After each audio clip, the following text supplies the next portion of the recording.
Hi hello నమస్తే నేను మీ Gopi welcome back to Red TV. ఈరోజు మనతో వచ్చేసి అంకమ్మరావు గారు ఉన్నారు, social activist and political analyst. Sir నమస్తే. సార్ నమస్తే అండి.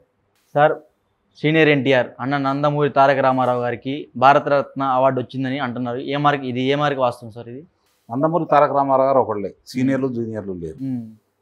నందమూరి తారక రామారావు గారు విశ్వవిఖ్యాత నట సార్వభౌమ నటరత్న డాక్టర్ పద్మశ్రీ నందమూరి తారక రామారావు గారు ఒక్కరే. ఆయన ప్రపంచవ్యాప్తంగా ఒక ప్రత్యేకమైన తెలుగువారికి, ఒక ప్రత్యేక తెలుగువారు అనే వాళ్ళు ఉన్నారని ప్రపంచానికి చాటినటువంటి మహానుభావుడు. తెలుగువారి గుండెల్లో ఇంకా పదిలంగా ఉన్నటువంటి గొప్ప వ్యక్తి, మానవతావాది, పరిపాలనా పరంగా కూడా ఎన్నో సంస్కరణలు తీసుకున్నటువంటి వ్యక్తి. ఇన్ని రోజులు భారతరత్న రాకపోవడం నిజంగా ఆయనకి జరిగిన అన్యాయం. ఈరోజు ఇస్తున్నారని చెప్పి మనకు వస్తుందాన్ని బట్టి చూసుకుంటా ఉంటే నిజంగా కనుక అది ఇస్తున్నారు అంటే మాత్రం తెలుగువారు సంతోషించదగ్గ విషయం. అందుట్లో ఎలాంటి సందేహం కూడా ఏం లేదు. రాముడైనా కృష్ణుడైనా ఆయనే, రావణుడైనా భీముడైనా ఆయనే, సుయోధనుడైన ఆయననే, కర్ణుడైనా ఆయనే, బృహణులైన ఆయనే, అర్జునుడైన ఆయనని, భీష్మ పితామహుడైన ఆయనే, వాల్మీకి అయిన ఆయనే, రాజు అయిన ఆయనే, పేదైన ఆయనే. ఇన్ని వైవిధ్యమైనటువంటి పాత్రలు పోషించి ప్రజల మనసులో చిరస్థాయిగా నిలిచిపోయి, మామూలుగా సుయోధన సార్వభౌముడు అంటే అప్పుడు దాకా ప్రజల్లో ఒక రకమైనటువంటి విలన్గా చూసేవాళ్ళు, ప్రతినాయకుడిగా చూసేవాడు. రావణాసురుడినైనా రావణ బ్రహ్మగారినైనా అలాంటి చూసేవాడు. అలాంటి వ్యక్తుల పాత్రలు వేసి వాళ్ళని కథానాయకులుగా చేసినటువంటి ఘనత నందమూరి తారక రామారావుకే దక్కుతుంది. ఆయన చూసిన తర్వాత ఈరోజు మామూలుగా కృష్ణుడు రాముడు ఎలా ఉంటాడో చాలామందికి తెలియదు. శిల్పులు చెక్కిన దానికి ఆకారాలను బట్టి వీళ్ళు కృష్ణుడు రాముడుగా మనం భావించేవాళ్ళు. కానీ ఈరోజు నాకు తెలిసినంతవరకు తెలుగు ప్రజలు అందరూ హృదయాల్లో కావచ్చు, అందరిలో ఏదైనా విగ్రహాలు ఉంటే దాంట్లో రామారావు గారి కృష్ణుడి ఫోటోలు చాలా దగ్గర ఉంటాయి. అవును, రాముడైనా కృష్ణుడైనా అన్నగారి విగ్రహాలే కనపడుతూ ఉంటాయి.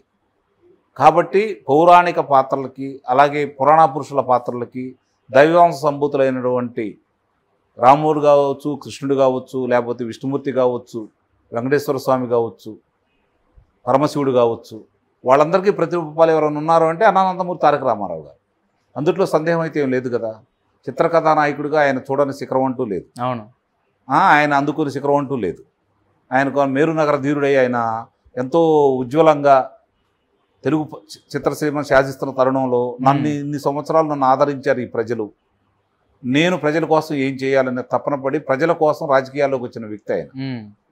తను సంపాదించింది పిల్లలకు పంచి వచ్చి ప్రజల కోసం ఆయన తీసుకొచ్చినటువంటి సంస్కరణలు కావచ్చు, ఆయన చేసినటువంటి పరిపాలన విధానం కావచ్చు, ఎవరు కూడా వేలెత్తి చూపలేరు.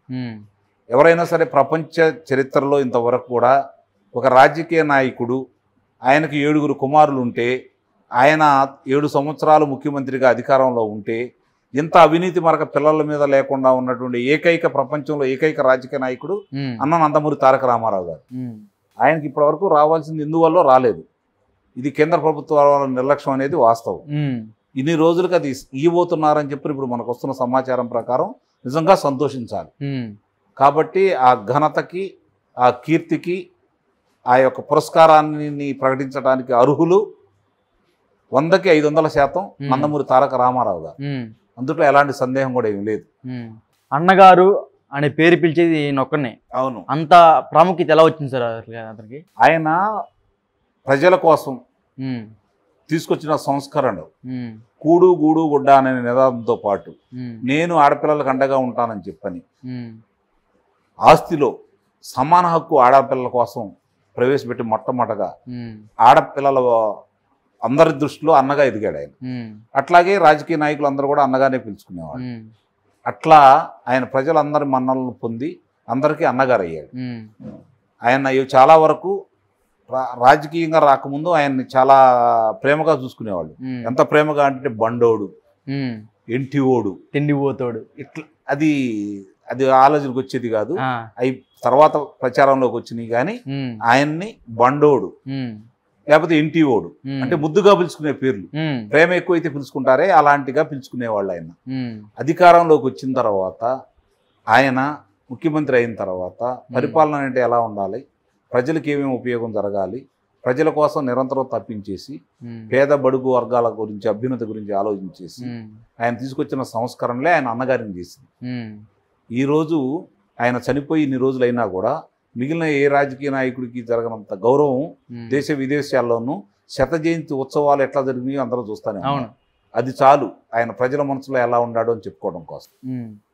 ఎదుట అంటే రాజకీయంగా విభేదించిన వ్యక్తులు కావచ్చు, చిత్ర పరిశ్రమలో ఆయనకు వ్యతిరేకంగా ఉండేవాళ్ళు కావచ్చు, ఆయన ఏ విధంగా గౌరవిస్తారో మనం చూస్తూనే ఉన్నాం. మొన్నటిదాకా జరిగిన శత జయంతి ఉత్సవాలు చూసుకుంటా ఉంటే వాళ్ళు వీళ్ళని లేకుండా అందరూ కలిసి పనిచేశారు. కాబట్టి ఈ శత జయంతి ఉత్సవాలు అయిపోయిన ఈ సందర్భంలో 101వ సంవత్సరాన్ని సందర్భంగా ఈరోజు ఆయనకి ఈ ప్రకటించడం అనేది చాలా సంతోషకరమైన విషయం.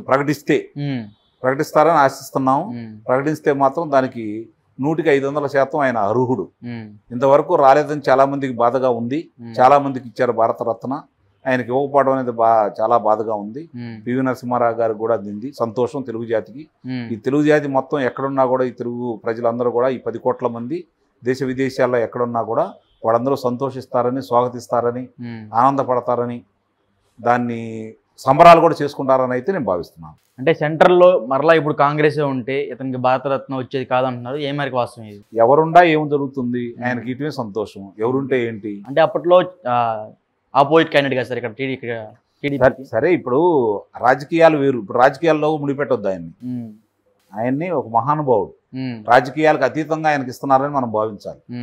ఒక పురస్కారం ఇచ్చారు అంటే భారతరత్న అంటే ఆయనలో విశేషాలు ఉంటాయి కదా. రాజకీయం చూసేది ఇవ్వరు కదా, రాజకీయ నాయకుడిలాగా ఇవ్వరు కదా. రాజకీయంలో ఉండా కూడా ప్రజలకు మేలు చేసిన వాళ్ళకే కదా ఇచ్చేది. కాబట్టి రాజకీయ నాయకుడిగా మనం భావించొద్దు. ఆయన పురాణ పురుషుడు, రాముడు కృష్ణుడు ఆయనే. ప్రజలందరికీ, తెలుగు జాతికి ఒక ప్రత్యేకమైన గుర్తింపును తీసుకొచ్చేసి, మా తెలుగు జాతి ప్రజలు ఇంత గౌరవప్రదమైన వాళ్ళు, ఇంత ప్రతిభావంతులు, ఇంత మేధావులు, ఇంతమంది ఉన్నారు అని చెప్పని ప్రపంచానికి చాటి, వీళ్ళు మద్రాసీలు కాదురా నాయన తెలుగు వాళ్ళని చెప్పినటువంటి మహోన్నత వ్యక్తి అన్న నందమూరి తారక రామారావు. అంటే ఇంత లేట్గా ఇచ్చారు కదా సార్ భారతరత్న. అవునండి, ఇప్పుడు అదే నేను అంటున్నాను. అది రకంగా మన చిన్న చూపు చూశారనేది బాధపడేదానికంటే కూడా ఇచ్చారు కాబట్టి సంతోషపడాలంటున్నాను నేను. ఇస్తే ఇంకా ఇవ్వలేదు, ఊహాగానాలే కదా.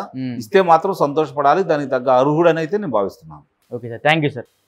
రెడ్ టీవీలో మీ వ్యాపార ప్రకటనల కోసం ఈ నంబర్ ని సంప్రదించండి 6281747728.